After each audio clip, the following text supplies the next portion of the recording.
Good morning, everyone. Welcome. We're New Horizon Community Church, and we're here at Rev 22, which is our Miracle Cafe. We are open today. We have service at 11, and then the cafe opens at noon, and we're here till 5, and then we're open Wednesday and Thursday evenings 4 to 8, and then Friday and Saturdays 11 to 8. Wednesdays, there's a men's group and a ladies group that's ran by Nate and Brittany, so you're welcome to come to that. And Thursdays, we have a spirit lifestyle class at 6. Okay, so I'm going to jump right into the message. This is called roasted grain. It's also considered parched grain, okay? What is it? Fresh heads of grain that are roasted with fire. The word roasted or parched is actually speaking of a physical realm, like the land, and it's like a natural process in the land when something's roasted. It's coming from land. It's like a natural thing. The cultural significance, roasted grain was a common food in ancient Israel, typically made from wheat or barley. It's often consumed during harvest time, and it was associated with the offerings to God. Fun fact is the roasted grain was one of the first foods that was produced in the Promised Land. There are 3 different kinds of offerings in Leviticus that were not related to sin offerings. So there's sin offerings, and then there's these other offerings that aren't sin offerings because there's no blood. Grain offerings was not a sin offering because it wasn't a blood. It was an offering of gratitude. There's a peace offering, a burnt offering, and a grain offering. So there's different ways you could present grain offering, but roasted grain was the first fruit offering. So there's different ways. And the first mention of it's in Leviticus 2, which talks about all the details of the grain offering. So you could take the finest flour, mix it with oil, and then bake it in an oven. Or you could take the finest flour, mix it with oil, and put it on a hot stone like a griddle. Or you could take these grains, the first fruit grains, and roast it. Okay? No. The offering has something to do with sin. I already said that. So even though there's like various ways to make this grain offering to bring, there's a couple very specific details about it as well. So you can't use yeast, you can't use honey, and you have to use salt. Okay. So I thought it was kind of cool because there's different ways you can make it. So a lot of times God's very strict in his offerings, but he's like, you can bring the thick loaf, or you can bring it oven baked, or you can bring it griddle baked, or you can just do this roasting grains. Now, the grain offering was more of an offering of gratitude because we've said it's not a sin offering because sin offering requires blood, but it's a gratitude for the priest. So the people would make it and bring it to the priest, and the priest would take a portion and give it to God, and then they would consume the rest. So it was just an offering to the priest of gratitude for their giving of the sacrifice. And the person who made it didn't get to partake of it. It was just bringing and serving and giving. An appreciation to the priest for their serving to the sacrifice of getting it done. Leviticus 23:14 says, "You must not eat any bread or roasted new grain until the very day you bring this offering to your God, and this is to be a lasting ordinance for the generations to come wherever you live." So this is something that we should all be doing. We should all be bringing an offering of gratitude, but not just to God, but also to each other, right? Or to serve one another. And it because it's a roasted grain, it's a physical thing. So a lot of times, from what I'm gathering, when I was asking God, where is he going with this? There's a lot in there. Um, like when you get baptized, it's a physical thing that you're doing to show a spiritual thing that's happening on the inside. So when you're bringing an offering, this roasted grain offering, it's a physical thing that you're bringing to serve or to show appreciation or do for someone, for your brotherhood or sisterhood.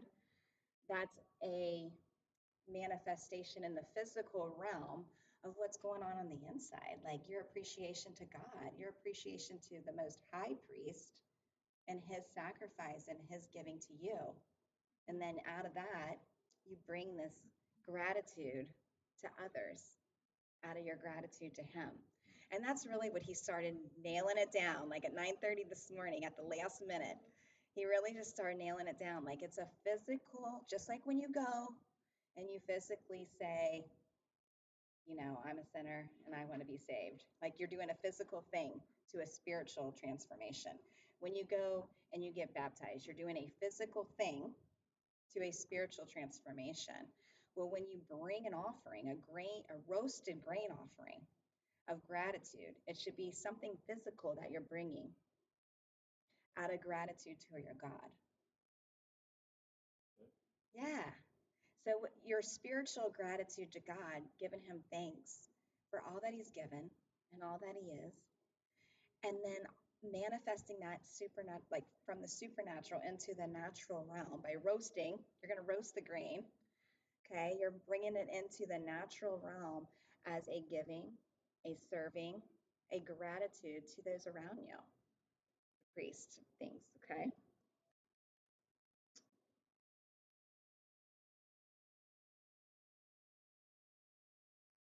Leviticus 2 1 and 2. When anyone brings a grain offering to the Lord, their offering is to be the finest flour. They are to pour olive oil on it, put incense on it, and take it to Aaron's sons, the priest. The priest shall take a handful of the flour and oil together with all the incense and burn this as a memorial, and a portion on the altar of food offering, an aroma pleasing to the Lord. I wish my notes would have highlighted all the things I wanted to highlight. Okay. So this grain offering would be an aroma that's pleasing to the Lord, and it must contain salt. Okay. Must not contain yeast, and it must not contain honey. Now you can bring these things now, and where's it at? Mm, Here it is.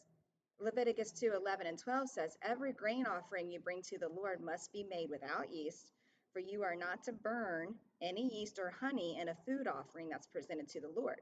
You may bring them to the Lord as an offering of first fruits, but they're not to be offered on the altar as a pleasing aroma. So you can bring yeast and bread, and you can bring honey, and you can bring all of these things as first fruits, but they're not to be put on the altar because it's not a pleasing aroma to the Lord. And I was like, what? What is this little tidbit in here? What am I missing? What is this? And I started looking at yeast. Yeast is a fungus that's put in the bread that causes it to rise, which is considered, impure. And only the finest things have to go on the altar. And also the honey, it doesn't it doesn't burn all the way off. So when you put something on the altar, it's a representation that I am bringing this to God, all of me, everything, completely consume my altar, take it all. So the honey will not burn. Okay, it's really sweet, and there's nothing wrong with honey, but it's not for the altar of God because he doesn't want you to keep a little sweetness for yourself. He wants all of you. He wants everything on that altar, all of it, and the honey won't burn all the way off. um Now the salt, and I was like, okay, so what's so significant? I get the yeast, it's a fungus and it spreads, and I get the honey, it doesn't burn all the way off, and you want all of us. But what's the salt? It requires salt. Salt actually attracts and holds the moisture that's around it. So it attracts the water and it holds the moisture in that's all around it. So you know how we live and we're planted and rooted and grounded in the water of life? That's pleasing to God. That's pleasing that we're attracting and soaking and absorbing all this water that's around us, pleasing to Him. And the grain offering of gratitude, pleasing to Him.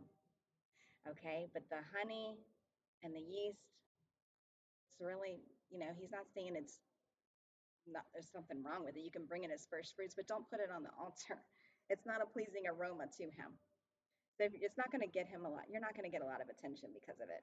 Okay, but when you really bring this absorption of the water of life, and you're really bringing a grain offering of gratitude to God, and then you're roasting it and you're serving it to others, it's a pleasing aroma to Him. And I learned that this morning at 9:30, like an hour and a half ago, maybe 2 hours. But I was like, okay, I can kind of understand what this grain offering is now. And there's so many times in scriptures it talks about a pleasing aroma to God. And I'm like, okay, how do you apply that? Like, what does that mean? Well, now I know what it means. It means that let all of me be consumed on an altar before God in a place of gratitude to Him and a place and serve something physically. You guys should see physically that I love and serve and give Him thanks for everything He's given me, because I hope that I've impacted you and somehow physically, you know. Um, and we should live our lives that way. We should show others. People should look at us and say, who are they disciples of? You know, who is this God? Look how they give. Look at the works that they do. We're not saved by works, but we should have them, because of whose we are. And I just thought it was so beautiful. Okay, so that's the nugget. That's the nugget that he was trying to get me to find this morning that I wanted to share with you guys. Roasted grains, we talked about that.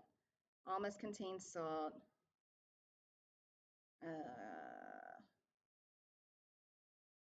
Associated with the offerings. Okay, okay. So we need to be bringing offerings of gratitude before the Lord by our physical giving, because it was roasted. It was something that happened in the natural realm, and it's a manifestation of what's happening in the supernatural, in the spiritual realm. So here's a couple of examples in scripture. In 1 Samuel 17 is the story of David and Goliath. Yeah. Do you know how David got to the field that led him to take to the giant down, that ultimately led him to his destiny? Do you know how he got down there? 1 Samuel 17:17 says, Jesse sent David to bring parched grain to his brothers in the army. Well, I mean, how many of us really are so focused on being the David? We're brave and we're going to take the giant down and we're the David. But are we bringing our grain? Are we serving? Like, what is that small detail that we might be missing? Because if he didn't have that small roasted grain physically that his father gave him, Jesse gave him, right? To go and serve, it wasn't for him, it was for his brothers. And he went down there to serve grain, and it ultimately led him to his destiny. So many of us are so focused on the big picture of our destiny and who we are in God, we often overlook that we need to be bringing grain to our brothers to bring us to that place. Like, let's not forget the small details. Another place where it's at is, let's see, Boaz and Ruth. All right, it specifically mentions roasted grain again in the story of Boaz and Ruth. Do you know where Ruth was? She was gleaning leftover grain in her wanting. And you know what Boaz did? He provided roasted grain. It says in Ruth chapter 2, verse 14, at mealtime, Boaz said to her, come over here. Have some bread and dip it in the wine vinegar. When she sat down with the harvesters, he offered her roasted grain. She ate all she wanted and had some over. So you see, ultimately, Boaz offered Ruth roasted grain, which led him to destiny. This is the family line. This is the lineage of Jesus Christ. And you know where it came from in the small detail of the roasted grain. Do you know how small grain is? I mean, we're so big on let's have the field, let's be the wealthy, let's be full of faith and bravery and take the giant down. But are we bringing the roasted grain? Are we bringing the very small detail that got them there? Like, where is our starting point? Our starting point is within our giving and our appreciation of our Father, that's the spiritual, and then the physical manifestation of that. I just think it's so beautiful. So I'm going to just close with that thought because if we see David and we see Boaz as representations of Christ, aren't we?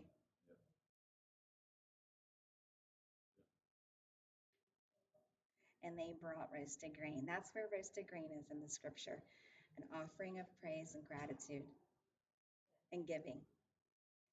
And it's a physical, roasting is a physical thing in the natural realm from a spiritual thing that's going on in the spirit realm. And it was with David that got him to his destiny, and it was with Boaz that got him to Ruth and the destiny there. So don't forget tiny details. When it says, don't despise small beginnings, you got to start with the small. And the small is just giving, serving physically things from your receiving of the supernatural spiritual things. All right, I'm going to close with that. I love y'all. God bless y'all. Have a great week.